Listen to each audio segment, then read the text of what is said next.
नमस्कार विद्यार्थी मित्रांनो, या सेशन मध्ये आपण 8व्या युनिट मधलं जे काय दुसरं सेशन आहे ते बघणार आहोत. तर 8व्या युनिट मध्ये आता बघा लिमिटेड सिलेबस आहे, त्याच्यामध्ये त्याच्यामुळे आपले याच्यावर दोनच म्हणजे किती 40 आणि 40 80 हे ऑब्जेक्टिव्ह तयार होतील, कारण की त्याच्यामध्ये सिलेबसच फार कमी आहे. तर 160 ऑब्जेक्टिव्ह त्याच्यावर बनणार नाहीत समजा, म्हणून सिलेबस कमी असल्यामुळे तर आपण लिमिटेड ऑब्जेक्टिव्ह इथं डिस्कस करणार आहोत. तर जे विद्यार्थी मित्र ITI प्रिन्सिपल गट ब ची एक्झाम देणार आहेत आणि जे विद्यार्थी पहिल्यांदाच माझ्या चॅनलला व्हिजिट देत असतील, त्या विद्यार्थ्यांना रिक्वेस्ट आहे की जर काही ऑब्जेक्टिव्ह चांगले वाटले, एक्झाम ओरिएंटेड वाटले, काही महत्त्वाचं वाटले असेल तरच आपल्या चॅनलला सबस्क्राईब, लाईक आणि शेअर करायला विसरू नका. अदरवाईज नाही केलं तरी चालेल. तर कुठलाही टाइमपास न करता लगेच सुरुवात करू आपण. Question number 41. The public sector is own by. Public sector कोण ओन म्हणजे कोणाची मालकी असते, त्याच्यावर गव्हर्नमेंटची असते. साधा simple question. Option number 2 correct आहे. Primary objective of the private sector. Private social welfare आहे का? नाही. समाजसेवा करण्यासाठी प्रायव्हेट वाले बसलेले नाहीत. नॅशनल सिक्युरिटी नाही. तर त्याचा मेन पर्पज काय आहे? जास्तीत जास्त प्रॉफिट मॅक्झिमायझेशन म्हणजे प्रॉफिट कमावण्याचा त्यांचा एकमेव किंवा शेवटचा हे असतं, त्याचा म्हणजे मेन पर्पज त्यांचा तेच असतो. ते काही सोशल समाजसेवा करायला बसले नाही, किंवा रोजगार तयार करायला बसले नाही, किंवा नॅशनल सिक्युरिटीसाठी नाही. तर प्रायव्हेट सेक्टरचा महत्वाचा ऑब्जेक्टिव्ह असते त्यांचा की जास्तीत जास्त प्रॉफिट कसा कमावा, या उद्देशानं प्रायव्हेट सेक्टर असतात. नंतर public sector enterprises mainly aim at हे आहेत सोशल वेलफेअरसाठी. म्हणजे सामाजिक सेवा किंवा सोशल सेवा कोणाला करायची असते? पब्लिक सेक्टरला करायचे. प्रायव्हेट सेक्टरला फक्त प्रॉफिट कमवायचं असते. त्याच्यामुळे ऑप्शन नंबर 2 ही इथं करेक्ट असणार आहे. Joint sector refers to the form of partnership between. कोणाकोणाची पार्टनरशिप असते? प्रायव्हेट टू प्रायव्हेट सेक्टर असते का? नाही. प्रायव्हेट आणि पब्लिक सेक्टर या दोघांची असते. बरोबर आहे. पब्लिक टू पब्लिक सेक्टर नसणार. नंतर पब्लिक टू फॉरेन याचा दूरदूर संबंध नाही. म्हणजे काय, जॉईंट सेक्टर कोणाला म्हणतो? जिथं दोघांचं कॉम्बिनेशन असते, पब्लिक आणि प्रायव्हेट सेक्टरचं, त्याला आपण जॉईंट सेक्टर म्हणतो. 44चा ऑप्शन नंबर किती असणार आहे त्याच्यामुळे? 44 बघा, तर त्याचं ऑप्शन नंबर हे 2 असणार आहे. म्हणजे इथे कॉम्बिनेशन कोणाचा? पब्लिक आणि प्रायव्हेटचा. Joint sector initially introduce in LPG मध्ये आलं का? नाही आलं. म्हणजे LPG लिबरायझेशन, प्रायव्हेटायझेशन आणि ग्लोबलायझेशन 91 मध्ये ते नाही आलं जॉईंट सेक्टर. इंडस्ट्रियल पॉलिसी 1956 मध्ये ते आलं. त्याच्यामुळे ऑप्शन नंबर 2 इथं करेक्ट आहे. आता बघा क्वेश्चन नंबर 46 काय म्हणते? Advantages of joint sector. कोणकोणते ऍडव्हान्टेज आहेत म्हणते? रिसोर्सेस पुलिंग करणे म्हणजे काय की सगळे, आता बघा इथं पब्लिक आणि प्रायव्हेटचं कॉम्बिनेशन आहे ना, त्याच्यामुळे रिसोर्सेस पुलिंग म्हणजे काय की दोघांचे रिसोर्सेस कंबाईन होतील, आणि म्हणजे त्यांच्याकडे जास्त रिसोर्सेस अवेलेबल असणार आहे. त्याच्यामुळे ऑपरेशनल ऑटोनॉमी हे पण आहे. Curbing monopoly of economic power किंवा कर्बिंग मोनोपॉली हे सुद्धा आहे. Curbing concentration of economic power हे सगळे बरोबर आहे. ऑप्शन नंबर 4 हे इथं करेक्ट उत्तर असणार आहे. 47चा बघू आता. ब्लँक स्पेस दिली आणि विचारलं is a voluntary association of the individual with the common economical, social आणि cultural needs and aspiration who come together to pool the resources for mutual benefit.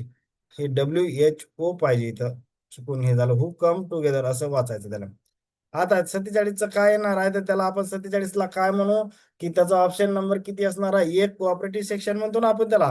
नंतर choose the correct sentence. Cooperative function on democratic principle, लोकशाही तत्वावर अवलंबून असते. बरोबर आहे, कुठे चुकी नाही.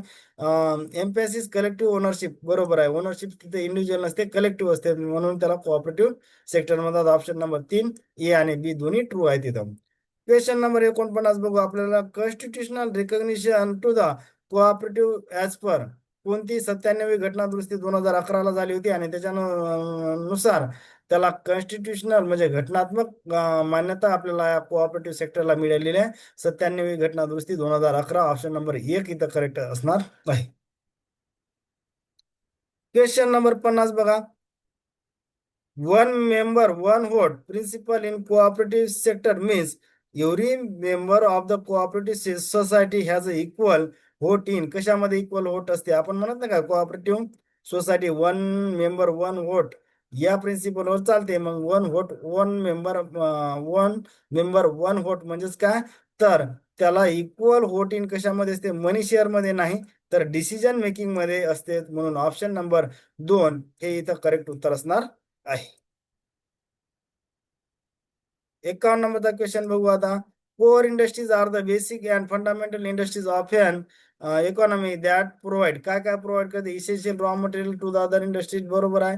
नंतर provide the essential raw materials to the other industries as well as inputs आहे, ॲज वेल ॲज हे फ्रुट्स आलं इथं. इथं असं इनपुट्स वाचायचं त्याला, ॲज वेल ॲज इनपुट्स, हे करेक्ट आहे. चुकून प्रिंट मिस्टेक झाली, ॲज वेल ॲज इनपुट्स असं वाचा त्याला. नंतर core industries are the backbone of industrial development, बरोबर आहे. तिन्ही सेंटेन्स बरोबर आहे. Option number 3. हे दुसरं वाचताना कसं वाचायचं की provide the essential raw material to the other industries as well as inputs आहे, हे फ्रूट नाही, हे कट करायचं. त्यामुळे ऑप्शन नंबर 4 इथं करेक्ट असणार आहे. Question number 52. Core industries in India are, किती 8 इंडस्ट्रीज आहेत. Example of the core industries कोणत्या, रिफायनरी, इलेक्ट्रिसिटी आहे, स्टील आहे, कोल आहे, हे पण आहेत, म्हणून option number 4. Example of the core industries are crude oil आहे, नॅचरल गॅस आहे, सिमेंट आहे, फर्टिलायझर आहे, ऑप्शन नंबर 4. 4 बरोबर आहे. म्हणजे टोटल 8 कोर इंडस्ट्रीज आहेत ना. Question number 55. Sector that is just in its infancy but shows the promise of rapid boom in the future, rapid boom in the future किंवा rapid boom called as, कोणत्या म्हणतो त्याला, sunrise sector म्हणतो आपण, option number 1 बरोबर आहे. Question number 56 बघा. How many sunrise sectors are there in India, किती आहे, 14. जसं कोर मध्ये किती सांगितलं मी. जर 52 नंबरचा क्वेश्चन ऑब्झर्व केला तर कोर सेक्टर किती, 8. सनराईज सेक्टर किती, 14. क्वेश्चन नंबर 57 बघू. सनराईज सेक्टर एक्झाम्पल कोणकोणत्या, रिन्युएबल असू द्या, हायड्रोजन किंवा ग्रीन हायड्रोजन असू द्या, डिकार्बनायझेशन, स्मार्ट, काय म्हणता येईल त्याला आपल्याला, स्मार्ट सिटीज, हे सगळे म्हणजे, किंवा त्याला आपण हे म्हणू. नंतर डेटा सेंटर सुद्धा बरोबर आहे. E mobility and charging infrastructure, हे सुद्धा बरोबर आहे. नंतर 58 मध्ये बघा की सनराईज सेक्टर्स एक्झाम्पल कोणकोणते, ऍडव्हान्स हेल्थ केमिस्ट्री, बॅटरी बरोबर, सेमीकंडक्टर इलेक्ट्रॉनिक्स बरोबर, टेलिकम्युनिकेशन आहे, ईव्ही म्हणजे इलेक्ट्रिकल व्हेकल आहे, बायोटेक्नॉलॉजी आणि फार्मा हे सुद्धा आहे, medical devices, defence, drone, aerospace आणि specially steel and technical textile सगळेच आहेत हे सनराईज. नंतर PLI promotion link incentive scheme launch in कधी, 2020 ची आहे, नाही. PLI promotion production link incentive ही स्कीम कधीची आहे, 2020 ची आहे. ऑप्शन नंबर 3 हे करेक्ट आहे. क्वेश्चन नंबर 60 बघू आता. To enhance the India's manufacturing capabilities while enticing global companies to establish production facilities in India is the aim of, कशाचा होता तर आपण बघितलं नाही स्कीम. PLI म्हणजेच काय, प्रोडक्शन लिंक इन्सेंटिव्ह म्हणजे कोणते, PLI हे ऑप्शन बघायचे तर. PLI scheme 2020. LPI नाही. IPL तर आता दूर दूर संबंध नाही. सनराईज स्कीम अशी नाही, म्हणजे PLI म्हणजेच कोणतीही झाली, production link incentive scheme 2020, option number 2 बरोबर आहे. PLI स्कीम 2020 मोर फोकस आणखी किती, 14 सनराईज सेक्टरवर फोकस करते, ऑप्शन नंबर 4 करेक्ट आहे. क्वेश्चन नंबर 62 बघा आता.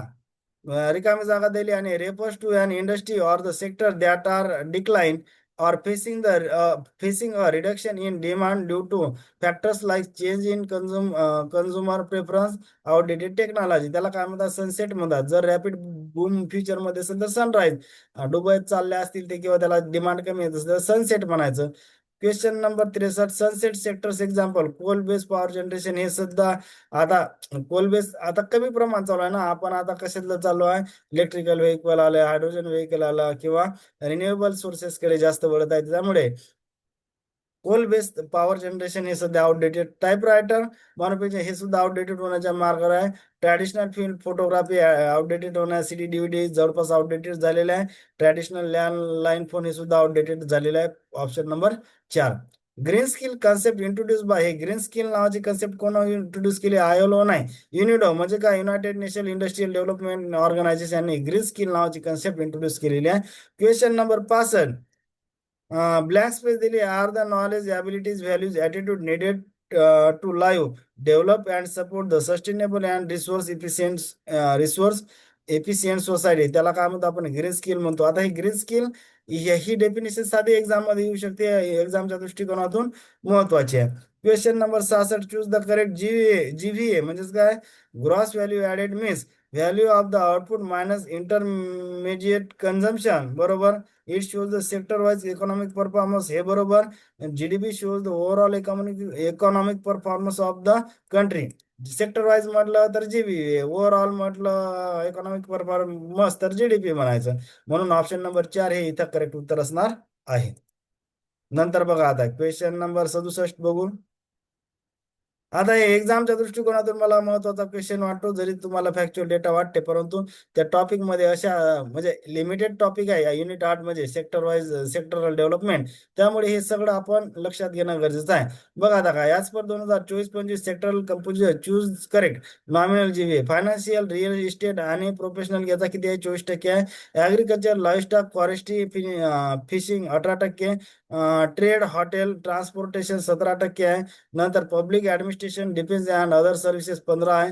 मॅन्युफॅक्चरिंग 14 आहे. कन्स्ट्रक्शन 9 आहे. यातलं कुठलंही म्हणजे निदान एवढं तरी तुम्ही लक्षात ठेवायचं की हे वरचं पूर्ण लक्षात जर नसेल तर हे financial, real estate, professional services हे सगळ्यात जास्त आहे. आणि मला एक एक्झामच्या दृष्टिकोनातून हे मॅन्युफॅक्चरिंग सेक्टरचं सुद्धा महत्वाचं वाटते मला, 14%. या दोन व्हॅल्यू 14 आणि 24 या तरी आपण लक्षात ठेवायला हरकत नाही.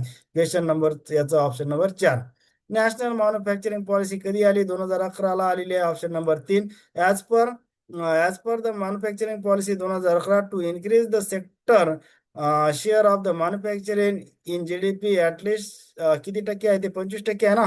तर 2022 पर्यंत ऑप्शन नंबर 4 आहे.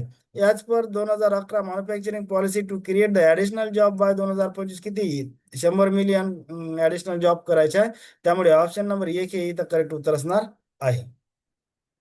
बघा आता क्वेश्चन नंबर 71 बघू. The manufacturing purchase managers index PMI is रिकामी जागा दिली economic indicator that measure the health of manufacturing sector. दर महिन्याला असते म्हणून मंथली ऑप्शन नंबर 1 बरोबर आहे. हु पब्लिश द PMI? कोण पब्लिश केलेलं आहे? तर हे ऑप्शन, एक मिनिट, याचं उत्तर इथं टाईप झालं, हे एवढं कट करतो मी. PMI इंडेक्स कोण करतो? S&P ग्लोबल, हे फायनान्शियल इन्स्टिट्यूट आहे. त्याच्या अगोदर याच्या S&Pच्या अगोदर कोणती IHS मार्केट नावाची संस्था हे पब्लिश करायची आहे. वर्ल्ड बँक नाही त्याचं उत्तर, ILO नाही आणि RBI सुद्धा नाही. म्हणजे जो काय PMI इंडेक्स आहे ना, हे S&P ग्लोबल नावाची फायनान्शियल इन्स्टिट्यूट सध्या पब्लिश करते. त्याच्या अगोदर IHS मार्केट नावाची संस्था पब्लिश करत होती. फुल form of fintech, fine technology आहे का नाही? फिनिश टेक्नॉलॉजी आहे का नाही? फायनान्शियल टेक्नॉलॉजी आहे त्याचा फुल फॉर्म. ऑप्शन नंबर 3 हे करेक्ट आहे. Question number 74. Use of the technology to deliver financial services in efficient way called as, त्याला काय म्हणतो आपण? फिनटेक म्हणतो. फिटटेक नाही, मनीटेक नाही आणि फाईनटेक सुद्धा नाही. ऑप्शन नंबर 1 फिनटेक म्हणत असतो आपण त्याला. Question number 75. Digital payment, blockchain, cryptocurrency are the example of हे फिनटेकचे आहे. ऑप्शन नंबर 1 इथं करेक्ट उत्तर असणार आहे. क्वेश्चन नंबर 76 बघा आता. काय सांगितलं आपल्याला? Semiconductor and electronics, electrical vehicle, renewable energy, green hydrogen are the example of कशाच्या? एमर्जिंग सेक्टर आहेत हे सगळे. Question number 77. India's first semiconductor manufacturing plant will be set up in Sanand, Gujarat मध्ये आहे. Option number 1. नंतर फर्स्ट सेमीकंडक्टर सेल्स म्हणजेच काय? Special economic zone by Tata, India's first chip fabrication plant हे कुठं आहे? तर धोळेला, गुजरात. इथं बघा सेज जर असं दिसलं एक्झाम मध्ये तर गुजरात लिहायचं. नुसतं फर्स्ट सेमीकंडक्टर मॅन्युफॅक्चरिंग प्लांट म्हटलं तर काय लिहिणार आपण? सानंद, गुजरात. म्हणजे नुसतं राज्य विचारलं तर आपल्याला कन्फ्युज व्हायचं कारण नाही, दोन्हीकडे गुजरात आहे, त्याच्यामुळे गुजरात दिसलं की टिक करून घ्यायचं. क्वेश्चन नंबर 79 बघा आता. रिकामी जागा दिली. Is a hydrogen produce through the electrolysis of the water using renewable electricity sources like solar, wind power, त्याला काय म्हणतो आपण? Green hydrogen. मग आता तुम्ही म्हणाल सर हे कुठचे प्रश्न आहेत हे? तर आपल्याला इमर्जिंग सेक्टर दिलेला आहे युनिट जे 8व्या मध्ये एवढा टॉपिक दिला. मग इमर्जिंग सेक्टर म्हणल्यावर त्याच्यात सगळं आलं ना. ग्रीन हायड्रोजन आलं, तुमचं इलेक्ट्रिकल व्हेकल आलं, नंतर सेमीकंडक्टर मॅन्युफॅक्चरिंग प्लांट आले. मग तुम्हाला वाटतं की सर हे कशाला घेतले? आउट ऑफ सिलेबस दिसते. अरे आउट ऑफ सिलेबस नाही, तिथं एमर्जिंग सेक्टर एक बीट दिलेला आहे, त्याच्यामुळे असे क्वेश्चन येऊ शकतात. नंतर क्वेश्चन नंबर 80. फेम म्हणजे काय? Faster adoption and manufacturing of electrical and hybrid vehicle in India to encourage the production of electric vehicle launch in, कधी लॉन्च झालं हे? कधी आहे? फेम इंडिया कधीच आलेली आहे स्कीम? एप्रिल 2015 ची योजना आलेली आहे. ही इलेक्ट्रिकल व्हेकलला प्रमोट करण्यासाठी स्कीम आलेली आहे, त्यामुळे एक्झामच्या दृष्टिकोनातून महत्वाची आहे फेम इंडिया. आता फेम इंडियाचा संबंध आपल्या सेक्टर म्हणजे काय या युनिटचा काय म्हणजे संबंध काय? तर त्याच्यामध्ये आपल्याला टॉपिक काय दिला, की ते इमर्जिंग सेक्टर दिलं ना. तर त्याच्यामुळे फेम इंडिया म्हणजे इलेक्ट्रिकल व्हेकल हे इमर्जिंग सेक्टर आहे आणि त्याच्या संदर्भातली महत्वाची योजना आहे ती फेम इंडिया 2015ची. त्यामुळे ऑप्शन नंबर 1 हे इथं करेक्ट असणार आहे. होप करतो की बऱ्याच गोष्टी मी फास्टमध्ये सांगितल्या, काही समजलं असेल, महत्वाचं असेल तर चॅनलला आपल्या लाईक, सबस्क्राईब आणि शेअर करायला विसरू नका. थँक्यू.